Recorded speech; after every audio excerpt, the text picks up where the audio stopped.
Good YouTube? Quinn Wade coming to you with that instant basketball analysis on Analysis Playground on YouTube, exclusively on Air Favor. And we're going to talk about how the Minnesota Timberwolves came back from down 19 to beat the San Antonio Spurs 104 to 103. Wemby had a good high post fadeaway that he loves to take and he feel like he can make. Couldn't make it. They got another shot by De'Aaron Fox. He rushed it a little bit, even though he had a good amount of time on the clock to be able to get a better look or just get a better rhythm.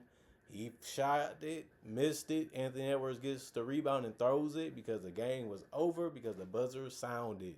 The Timberwolves are 26 and 14 and 15 and 6 at home. They was at home in this game, and the Spurs are 27 and 12 and 14 and 7 on the road.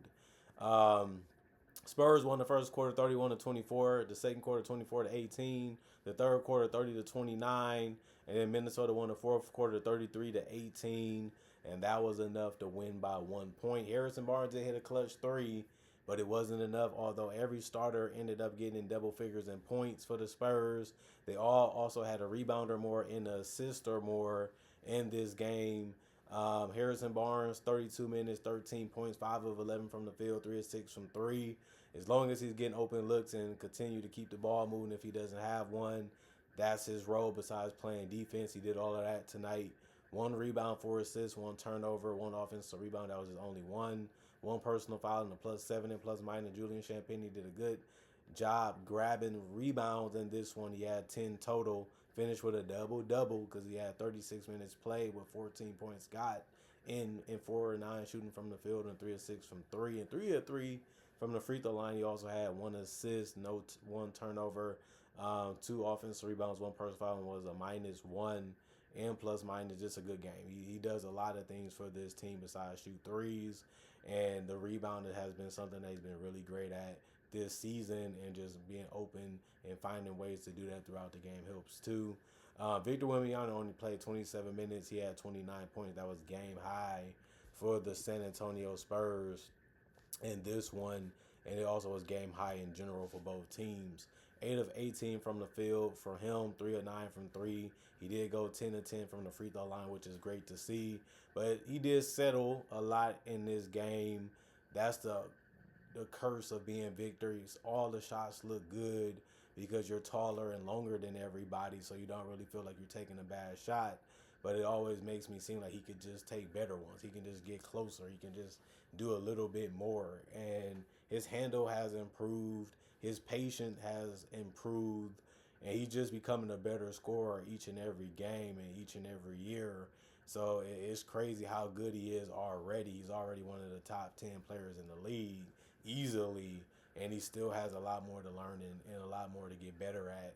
And that's the scariest part about him. 7 rebounds, 1 assist, 1 turnover. He also had 3 steals, but he had no blocks. And that sucks for him, but he also had 5 personal fouls. That was probably the worst part of his night. He also had 1 offensive rebound. And he did still, after all of that, still finish as a +17 and plus minus. De'Aaron Fox, you needed more out of him. 34 minutes, he only had 12 points. He did hit some clutch baskets in the game, but it wasn't enough to keep the Spurs in the winning situation. Plus, like I said, he missed a 3 that would have won them the game, but he went 6 of 19 from the field. He was 0 of 6 from 3. He also took some shots that he could have got better looks, or he could have took a little bit more time. It just wasn't his night to make them, honestly. 8 rebounds, 4 assists, 2 turnovers, 1 steal, 1 personal foul in the +7 and plus minus. Stephon Castle, 35 minutes, 11 points. He missed a lot of shots too. He went 2 of 11 from the field. If he just makes 5 of them or 3 of them, they win this game. Wasn't the case though. Wasn't meant to be. 0 of 1 from 3, 7 of 10 from the free throw line, 6 rebounds, 5 assists. The 5 assists ended up being the most on the team, but it did come with 7 turnovers. That's way too many. The team just had him figured out and made everything hard and difficult for him, and that's what defense is supposed to do. But he never could figure it out. He never could adjust. He never could get it going, and that's a big reason why the Spurs lost this game. 1 offensive rebound, 4 personal fouls, and a +1 and plus minus. Kelly Olynyk didn't score in this game because he took no attempts, but he did have one rebound, no turnovers, and a personal foul. It was a 0 and plus minus. Plus, he played the lowest amount of minutes in the game with those four. Lindy Waters made a wide open three in 12 minutes, but he did go 1 of 3 from the 3 point line and 1 of 3 from the field because that was his only field goal attempts. He also had one rebound, 3 assists, no turnovers, one personal foul, and was a +5 and plus minus. And then Kel Dunn, Josh Sun, he didn't get a lot of rebounds in this one, but he scored a lot of points in a short amount of time. 26 minutes, 15 points, 5 of 8 from the field was really efficient. He also went 3 or 4 from 3. You got to love that. And 2 or 2 from the free throw line. He kept taking the good looks. One look was tough in front of Anthony Edwards, but he made that one too. NBA players can be that way. 2 rebounds, 1 turnover, 3 personal fouls, and a -4 and plus minus. Luke Cornett, big net in that paint. 23 minutes, 6 points, 3 or 4 from the field. You know he's going to try to finish around that rim if you give him a chance. He did have 12 boards. That was the most on the team. That was something good to see, considering that he only played 23 minutes. No turnovers, but he did have a steal and a block. He also had 5 offensive rebounds and 4 personal fouls and was a -21 and plus minus. Dylan Harper, 0 points, 0 of 5 from the field, 0 of 2 from 3, 1 rebound, 1 assist, 1 turnover, 1 steals, 1 personal foul, and a -16 and plus minus. Minnesota, they did a lot of things wrong in the beginning of the game. They couldn't really slow down the Spurs. They made them get, a lot more effort is what they needed to play with, and they just needed to take their time a little bit more. And then shots just started to fall. Defense started to pick up. The Spurs started to miss more, and then they had an opportunity to come in that fourth quarter with a clean slate, kind of, because it's a new quarter, and then make a run to see if they can get it done, and they ended up doing it. Nothing really new for the Timberwolves. They've been doing that throughout the last couple of years that this team been together with the pieces that they've been having that's still on the roster. Julius Randle, 35 minutes for him, 15 points. He did a good job of finishing by the rim, but he also missed a couple ones that he usually makes. He did go 0 of 3 from the 3-point line and 7 of 12 from the free throw line. He could have shot better from there too. 8 boards, 4 assists, 2 turnovers, 1 steal, 3 offensive rebound, 3 personal fouls. He was a -10 and plus minus. Jaden McDaniel hit a nice fadeaway shot in the clutch moments in the fourth quarter. 36 minutes, 12 points. He went 5 of 9 from the field, 0 of 3 from the 3-point line, 2 of 2 from the free throw line. I mean, both teams didn't really shoot the 3-ball too great. Although the Spurs shot a little bit better. But McDaniels also went 2 of 2 from the free throw line. He did have 5 boards, 1 assist, 1 turnover, 2 steals, 3 blocks. As long as he was trying defensively and just trying to take the best shots that he could, you got to be happy with the game that he played. 1 offensive rebound, 2 personal fouls, a -3 and plus minus. Rudy Gobert, he only had 2 points and it was a layup. He went 1 of 4 from the field. He didn't take a lot of shots though.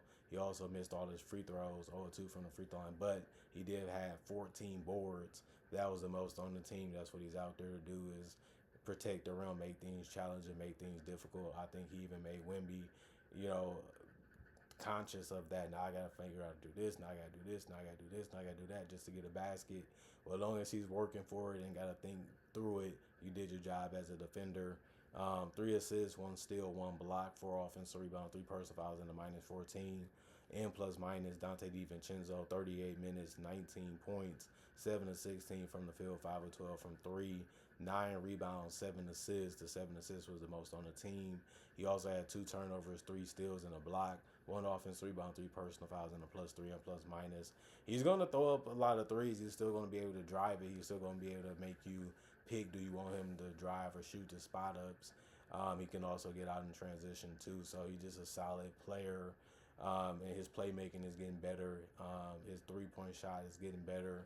And his decision-making overall is just getting a little bit better each and every game, because he's just getting used to being a starter and playing with these guys, and also getting used to how the defense is covering them. And then Anthony Edwards, 38 minutes. That was tied for the most on the team. He had 23 points.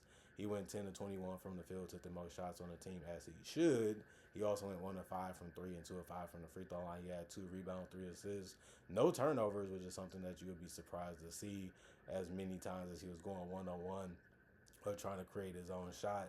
You would have thought that he would have made a couple mistakes doing it the hard way, but he didn't in this game. 2 personal fouls is also good to see in 38 minutes, and a -4 and plus minus. And Nas Reed, he took a bunch of shots off the bench, 18 to be exact.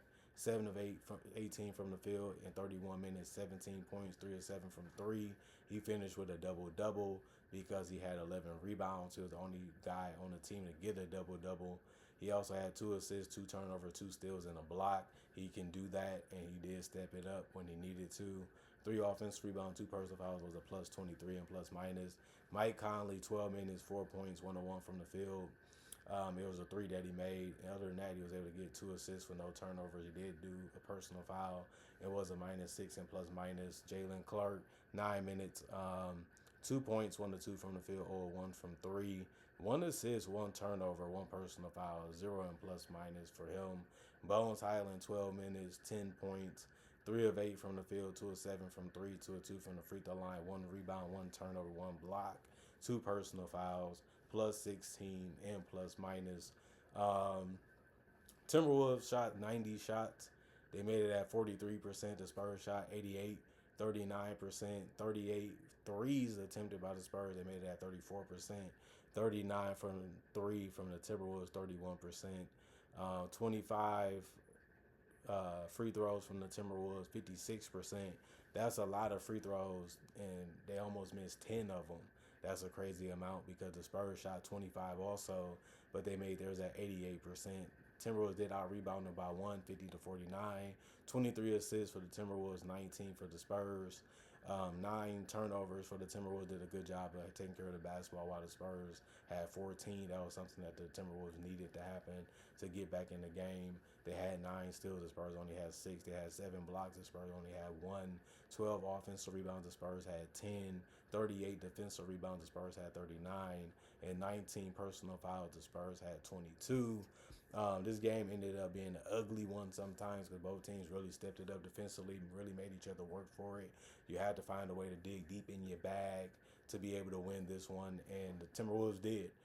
It wasn't easy. They got a lot of air balls. They got a lot of offensive rebounds. They got a lot of opportunities defensively to find a way to claw their way back in the game, and they was hunting the Spurs, and the Spurs let them come back. The Timberwolves chipped away at it. They stayed confident. They kept playing. They never really, felt that it was over. And I feel like at the end of the day, the home crowd was going to make them feel like it was that way too, because they rooting for them, they cheering for them, they believing in them. And then, Anthony Edwards going to act a fool on the court if it started going in their favor and he's making tough shots, which he did, which made the crowd even more fired up. So this was a game where it could have went either way. You thought the Spurs was going to find a way to hang on to it by making enough shots, or Victor was going to find a way to dominate it down the stretch. He had his good shots. He had his bad ones. De'Aaron Fox did the same, and it gave them an opening. The Timberwolves struck right when they had to, and they was able to close it out. Got a little lucky, too, but you need that to happen because you put yourself in a position to still be able to win, and you still should be happy because of that. And because of that, they ended up getting the final shot, and they ended up lasting to the final shots.